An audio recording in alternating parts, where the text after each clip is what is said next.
Hey folks, this is Adrian. Thanks for tuning in. Got a quick video today on our Amsoil firearm lubricant. Just wanted to make a quick little video of applying this and really what it's good for on the firearms and why it's different from competitor products. I'm going to be taking this AR-10 platform out to the rifle range today. Hasn't been shot before, so before I do that, before I take it out to the rifle range, it's just the same process as a automobile. You want to run a break-in process as far as all the machine components. So that's why lubrication prior to using it is really critical. Now, a lot of folks have taken their firearms with no lubrication and fired them, and yes, they do work, but the fatigue and the service life, that leaves something in question when you consider how long the firearm will actually be serviceable and how long it'll operate before it jams. So let's break this AR-10 down and we'll start applying. As far as personal housekeeping, I'd say wear some gloves just so you don't make a mess all over your hands. I don't mind making a mess over my counter mats. So the reason a synthetic lubricant is going to be better as far as holding up compared to, let's say, the other brands that you see out there that are environmentally friendly, use different based high quality mineral oils, as they say. Synthetic lubricants have lower traction coefficients, which means it's a low friction liquid that you're going to be using, so you'll reduce the amount of friction forces between metals as they're sliding apart. Also, synthetic lubricants by and large tend to have a higher flash point and a higher fire point, so they burn off at a higher temperature compared to conventional oils or any other environmentally friendly oils or recycling oils as a how would you say it? I won't name manufacturers. But as far as high temperature, this oil will still be there, especially as you get into the 400-degree range, especially within the cylinders. Other oils, they're just going to burn off, and then you have no lubricant present. So that's an advantage of a synthetic lubricant in general. So we'll go ahead and we'll start applying this guy. I don't know how well it's going to show up on the camera there. And I'll probably end up speeding this up. So as far as I'm concerned, when it comes to a firearm, lubricants are cheap, so I like to apply liberally as best I can with a firearm lubricant. I don't personally believe in going on the cheap maintenance part of a firearm. They're valuable tools, and if you take care of your tools, they will take care of you when the time calls for it.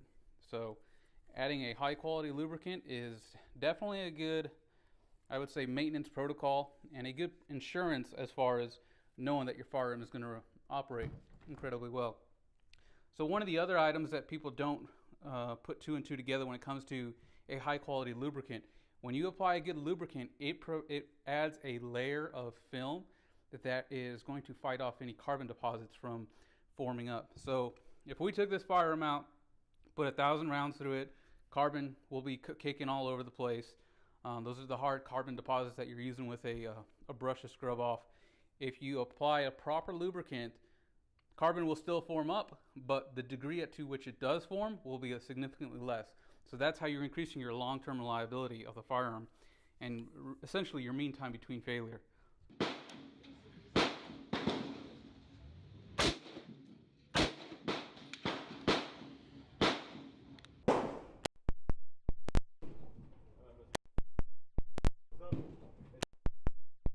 Pretty close to mine.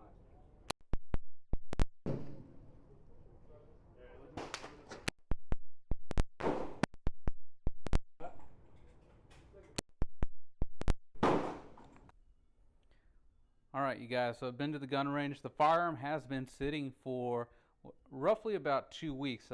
Life got in the way, that's why I haven't posted a video in a while.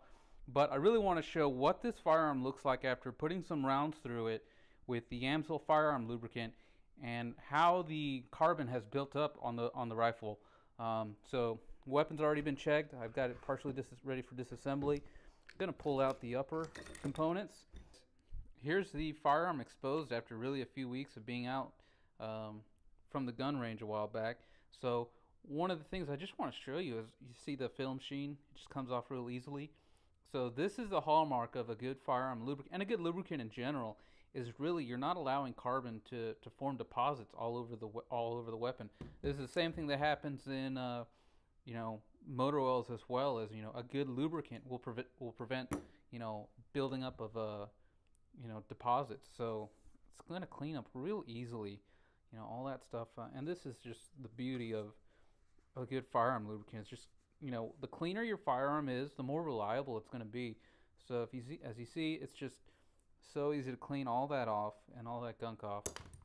Looking at the upper, the lighting's not going to be as great here in my house, but all that still, it's going to come off real easy to clean everything off, and take all that gunk out. So on a cheaper carbon or a mineral oil based lubricant, and even the ones where they advertise, hey, this lubricant is eco-friendly, it might be eco-friendly, but it's not going to be reliability friendly. If you want something to hold up at the gun range, at a hunting trip, or if you're law enforcement, when you need absolute reliability, this is where you're going to go. I mean, if you're just wanting to pick the cheapest route in maintaining your firearms, then that's your prerogative.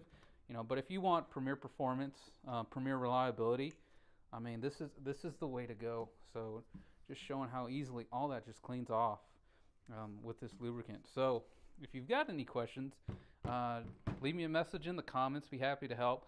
I'll put a link in the description to the store where you can pick all this up from. But just a quick little breakdown of showing you how well this is working. I mean, it's nice to have a firearm that's clean, easy to clean, because you're not scrubbing off hard carbon-based deposits all over the firearm. I mean, everywhere where you've got heavy deposits, that is where reliability comes into question. So, you guys, thanks for watching. Like, comment, subscribe.